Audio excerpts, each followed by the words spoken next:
Hello guys, welcome to the channel Concept of Laws. Today we start Criminal Procedure Code 1973. तो आज हम इसका जो हिस्ट्री है उसको पढ़ेंगे और साथ ही आज हम hierarchy of criminal codes discuss करेंगे। इन चीज़ क्या हम इसमें आज डिस्कस करने वाले हैं, constitution of criminal codes in India. So guys, मैं हूँ अमरीन खान और वीडियो स्टार्ट करने से पहले प्लीज़ सब्सक्राइब माई चैनल। और अगर आपको ये वीडियोस हेल्पफुल लग रही हैं तो please like and share my videos. Now let's start the video. CrPC कब इनेक्ट किया गया था? 1973 में। और ये फोर्स में कब आया था? केम इनटू फोर्स 1 अप्रैल 1974। ये एक सब्सटेंटिव क्रिमिनल लॉ है।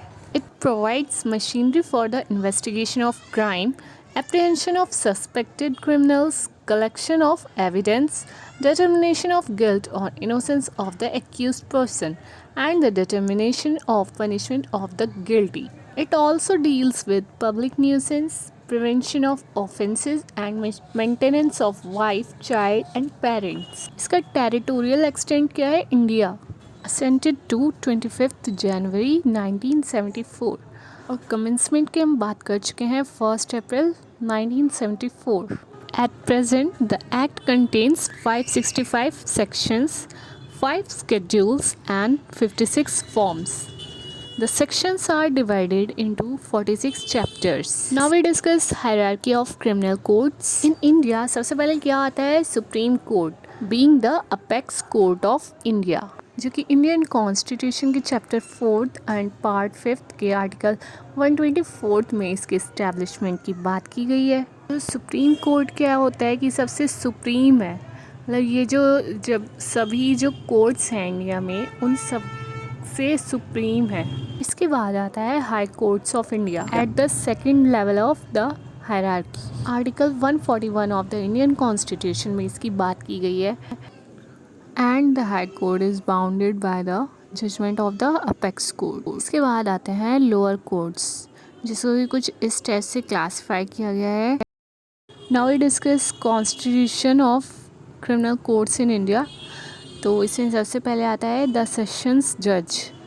सेक्शन 9 ऑफ सीआरपीसी बात करता है सेशंस कोर्ट के इस्टेब्लिशमेंट की। सेशंस कोर्ट को कौन इस्टेब्लिश करता है? State government. सेशंस कोर्ट जैसे कि और एडिशनल सेशंस कोर्ट्स या फिर असिस्टेंट सेशंस कोर्ट, इन सबके जजेस को कौन अपॉइंट करता है? High court. According to section 10 of CrPC, assistant sessions जजेस आंसरेबल होते हैं सेशंस जजेस को।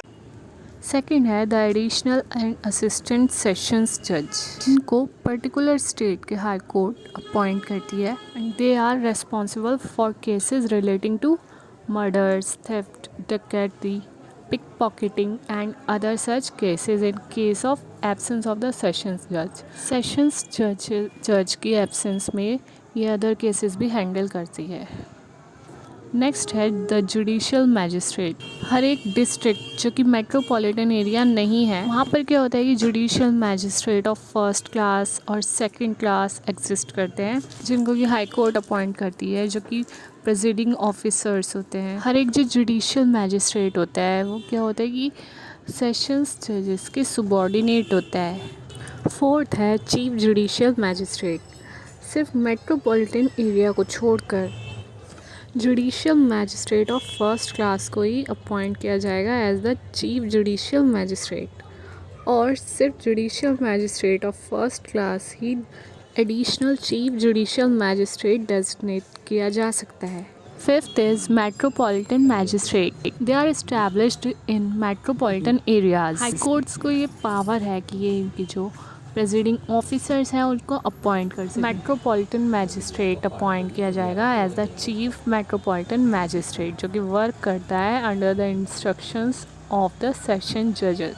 सिक्स्थ है एग्जीक्यूटिव मैजिस्ट्रेट, जो कि सेक्शन 20 अकॉर्डिंग टू सेक्शन 20 हर एक डिस्ट्रिक्ट में से या फिर हर एक मेट्रोपॉलिटन एरिया में एग्जीक्यूटिव मैजिस्ट्रेट जो होते हैं वो अपॉइंट किए जाते हैं स्टेट गवर्नमेंट के द्वारा। उनमें से एक बनता है district magistrate. Now we discuss the powers of criminal courts. First is the apex court at the top of the judicial system. कौन सा कोर्ट होता है? Supreme court. It has the supreme judicial authority in our country. Federal court जैसे कि article 131 में दिया हुआ है कि powers of original jurisdiction to the supreme court. Supreme court को ये पावर है कि वो जो डिस्प्यूट जो होते हैं उसको रिजॉल्व करे। डिस्प्यूट किसके बीच में? जो सेंटर और स्टेट के बीच में या फिर किसी दो स्टेट्स के बीच में जो भी डिस्प्यूट्स अराइज होते हैं उसको रिजॉल्व करे। Next is interpretation of the constitution. Only the apex court के पास ये पावर है कि कोई क्वेश्चन जो कि बेस्ड है किसी इशू पर जो कि रिलेटेड है कॉन्स्टिट्यूशन से उसको सेटल कर सके। मतलब कि जो कॉन्स्टिट्यूशन है उसको इंटरप्रेट कर सके। तो ये पावर किसके पास होगी? सुप्रीम कोर्ट के पास, जो कि अपेक्स कोर्ट है। नेक्स्ट है पावर ऑफ जुडिशियल रिव्यू, जो कि आता है आर्टिकल 137 में। कि नेक्स्ट है कोर्ट्स ऑफ अपील। तो जो अपेक्स कोर्ट होता है वो अपील के लिए इंडिया का सबसे हाईएस्ट कोर्ट होता है। इसके पास पावर है कि वो अपील को हियर कर सकता है फ्रॉम ऑल द केसेस जो भी लाई करता है, कि वेरियस हाई कोर्ट्स में लाई करता है। और जैसे कि subordinate courts of our country, मतलब कि जो भी हाई कोर्ट्स के या फिर सुबॉर्डिनेट कोर्ट्स के जो भी केसेस हैं उस सब की अपील को हियर करने का उसके पावर है उसके पास। A certificate of the grant is to be provided according to article 132 clause 1, article 133 clause 1 and article 134 of constitution with respect to any judgment, decree और final order of all cases of the high courts involving the question of law. जो appeal होती है supreme court में, जो appeal की जाती है मतलब वो किसी भी मैटर पर होती है इन सब कैटेगरी में से, मतलब कि जैसे कॉन्स्टिट्यूशनल मैटर्स पर हो या फिर सिविल मैटर्स पर हो, क्रिमिनल मैटर्स या फिर स्पेशल लीव पिटीशन पर। Secondly the powers of high courts. Original jurisdiction, कुछ जो इशू होते हैं उनमें डायरेक्टली हाई कोर्ट में केस फाइल किया जाता है, इसी को कहा जाता है original jurisdiction of the high court. जैसे कि जो matters related with fundamental rights पर, मैरिज या फिर डाइवोर्स केसेस होते हैं। Next is appellate jurisdiction.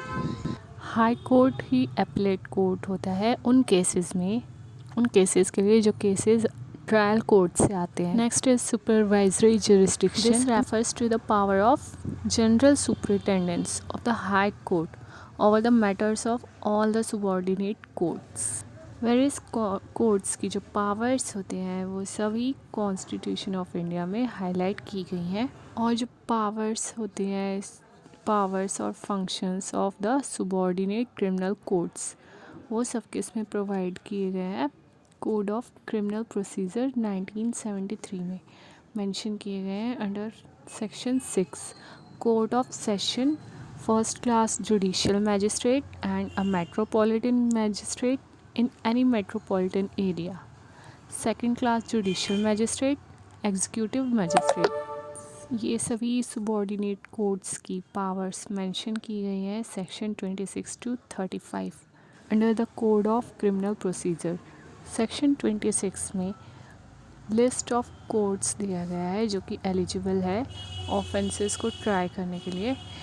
According to section 26, any offence जो भी इंडियन पेनल कोड में दिए गए हैं ऑफेंसेस, वो सब tried bye these may be tried by the High Court, the Court of Session, any other court as specified in the first schedule of the Code of Criminal Procedure।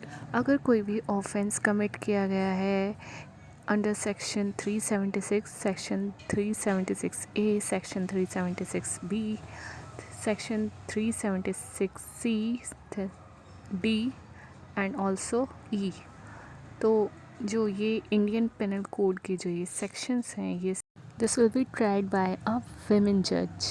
Next is the sessions court. जैसे कि हमने पहले भी discuss किया है कि establish कौन करता है सेशंस कोर्ट को? State government. और इनके इनके जो जजेस होते हैं उसको कौन अपॉइंट करता है? High court. Same as magistrate court में जो जजेस होते हैं उसको कौन अपॉइंट करता है? उसको भी हाई कोर्ट अपॉइंट करता है। The jurisdiction in case of juvenile, जो कि सेक्शन 27 में कहा गया है कि अगर कोई पर्सन जिसकी एज 16 ईयर्स से कम है, below the age of 16 years, who is a juvenile, उसको जुवेनाइल कहा जाता है, उसको डेथ पेनल्टी से वो एग्जेम्प्ट किया गया है और लाइफ इम्प्रिजनमेंट से भी उसको एग्जेम्पशन मिला हुआ है। Now we discuss miscellaneous powers. Article 32 mode of conferring powers की मतलब state that the high court, जिसका कि हाई कोर्ट और स्टेट गवर्नमेंट, किसी स्टेट का जो हाई कोर्ट है और जो स्टेट गवर्नमेंट है उनके पास ये पावर्स है कि in order to empower people by their titles. Section 33 withdrawal of powers. High court और स्टेट गवर्नमेंट्स के पास ये पावर है कि वो मतलब कि वो पावर्स को विड्रॉ भी कर सकते हैं जो कि कन्फर किया गया है इस कोड के अंदर क्रिमिनल प्रोसीजर में। सेक्शन 35 में दिया गया है कि पावर्स ऑफ जजेस and magistrate exercisable bye there successors in office. Now we discuss the sentences which can be passed by the various courts, कि जो कोर्ट्स हैं उनको कितनी पावर्स है सेंटेंसेस अवॉर्ड करने की। अकॉर्डिंग टू सेक्शन 28, ये जो हाई कोर्ट और सेशन जजेस हैं ये पास कर सकते हैं फॉलोइंग सेंटेंसेस, जैसे कि any sentence authorised by the law can be passed by the high court. कोई भी जो सेंटेंस लॉ के द्वारा ऑथराइज्ड है वो हाई कोर्ट पास कर सकता है। और जो सेशंस और एडिशनल सेशंस जज हैं वो क्या कहते हैं, वो क्या कर सकते हैं कि कोई भी जो लॉ ऑथराइज्ड है कुछ भी मतलब सेंटेंस वो पास कर सकते हैं जो कि ऑथराइज्ड बाय लॉ हो, और बट जो उसमें डेथ सेंटेंस है उसके लिए उनको परमिशन लेनी होती है हाई कोर्ट से।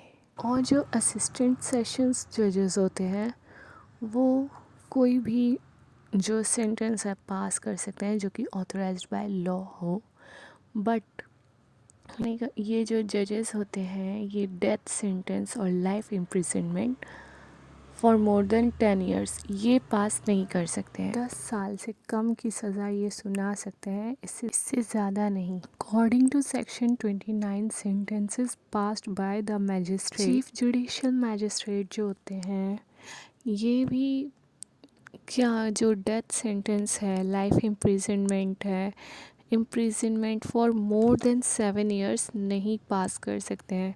ये 7 ईयर्स के अंदर ही कोई भी सज़ा सुना सकते हैं। और जो फर्स्ट क्लास मैजिस्ट्रेट होते हैं वो एलिजिबल होते हैं कि कोई भी सेंटेंस पास करने के लिए जो कि 3 ईयर्स से ज़्यादा ना हो। 3 ईयर्स से ज़्यादा अगर कोई सेंटेंस है वो पास नहीं कर सकते हैं। 3 साल तक की सज़ा वो सुना सकते हैं। और जो सेकंड क्लास मैजिस्ट्रेट होते हैं वो 1 साल से ज़्यादा तक की सज़ा नहीं सुना सकते हैं, वो सिर्फ 1 साल की सज़ा सुना सकते हैं या फिर फ़ाइन, और दोनों ही। और जो फ़ाइन होता है वो 5000 तक का वो कर सकते हैं इम्पोज। चीफ मेट्रोपॉलिटन मैजिस्ट्रेट जो होते हैं उनके पास पावर्स होती है उतना ही जितना कि चीफ जुडिशियल मैजिस्ट्रेट या फिर मेट्रोपॉलिटन मैजिस्ट्रेट और addition to the powers of first class magistrate pass. Now section 30 talks about the sentence for default of fine. अगर कि कोई एक्यूज्ड पर्सन है मतलब जो गिल्टी माना गया है वो अगर फ़ाइन देने में फ़ेल हो जाए तो उसे क्या सज़ा सुनाई जाएगी। अकॉर्डिंग टू दिस सेक्शन जो मैजिस्ट्रेट होता है उसके पास ये पावर होती है कि अगर कोई पर्सन फ़ाइन देने में फ़ेल हो जाए तो पेमेंट करने में वो फ़ेल रहे तो उसको क्या पनिशमेंट दी जाएगी। बट इस चीज़ के लिए कुछ कंडीशंस हैं जो कि सेटिस्फाई होनी चाहिए। एक तो यही कि वो जो सेंटेंस सुनाएगा वो उसकी पावर से एक्सीड ना करता हो, मतलब कि जितनी की जज की पावर, जितनी मैजिस्ट्रेट की पावर है सेंटेंस सुनाने की, उसके मतलब फाइन के डिफ़ॉल्ट के अकॉर्डिंग उतना ही वो सुना सकते हैं। Secondly, the term should not exceed 1/4 of the term of imprisonment. अगर जैसे एक्यूज पर्सन को कोई इम्प्रिजनमेंट मिला है, उसका 1/4 से ज़्यादा नहीं होना चाहिए उसकी टर्म, जो वो उसको पनिशमेंट मिलेगा डिफ़ॉल्ट ऑफ पेमेंट का। अगर जो गिल्टी पर्सन है वो किसी जो मतलब conviction of several offences at one trial, तो ऐसे में क्या होता है, ये मतलब काफ़ी सारे ऑफेंसेस हैं उसके ऊपर जो लगे हैं, तो कोर्ट क्या करेगी, ये उसके ऊपर सेवरल जो सेंटेंसेस है वो इम्पोज किए जाएंगे। और साथ ही जब एक मतलब जो दूसरा ऑफेंस का जो चार्जेस हैं उस पर लगे हैं, उस पर जो पनिशमेंट उसको दी गई है, वो तभी उस पर इम्पोज़ की जाएगी जब पहले जो दूसरे अदर जो पनिशमेंट्स हैं वो एक्सपायर हो जाए। मतलब कि किसी वो एक ऑफेंस की सज़ा काट रहा है जिसकी सज़ा है 1 साल, जब वो 1 साल पूरा हो जाएगा तब वो दूसरा जो ऑफेंस था उसकी पनिशमेंट उसकी स्टार्ट हो जाएगी। In the case of succeeding sentences, इसमें ये ज़रूरी नहीं है कि ऑफेंडर को हाई कोर्ट में पेश किया जाए, और जो वो सेवरल ऑफेंसेस थे जो कि उस पर लगाए गए हैं, इम्पोज उसके पनिशमेंट उसको दिए गए हैं, वो उस मैजिस्ट्रेट की पावर से एक्सीड ना करते हों, मतलब जितना उसकी पावर है उसी के अंदर वो उस पर इम्पोज़ किए गए हों। जैसे कि इम्प्रिजनमेंट जो है वो 14 ईयर्स से ज़्यादा का नहीं होना चाहिए। यहाँ पर डबल जेपार्डी होनी चाहिए, मतलब कि किसी एक ही ऑफेंस के लिए उसको 2 बार एक ही, मतलब कि किसी एक ऑफेंस के लिए उसे 2 बार पनिश किया जा रहा है, ऐसा नहीं होना चाहिए। नाउ वी डिस्कस कि क्या क्या चेंजेस आ गए हैं, ये जो डिस्ट्रीब्यूशन ऑफ पावर्स हैं among the courts, distribution of powers among the courts, इसमें क्या क्या चेंजेस आ गए हैं। तो इसमें यही है कि इंडिया में ऐसा कोई स्पेसिफिक गाइडलाइंस नहीं इशू की गई है कि death sentence in criminal cases पर। जो ज़्यादातर क्या है कि जो मिनिमम और मैक्सिमम पनिशमेंट है ये खुद इस सेक्शन में मेंशन की गई है कि किस ऑफेंस में कितनी सज़ा मिल सकती है। और जो सब क्या है कि जज पर छोड़ दिया गया है कि वो डिसाइड कर सकते हैं कि according to the offence exact term क्या होनी चाहिए पनिशमेंट की किसी पर्टिकुलर ऑफेंस के लिए, किसी पर्टिकुलर सर्कमस्टेंसेस पर। सो गाइस, इसी के साथ हमारे इस टॉपिक का एंड होता है। मिलते हैं नेक्स्ट वीडियो में। Bye bye, take care.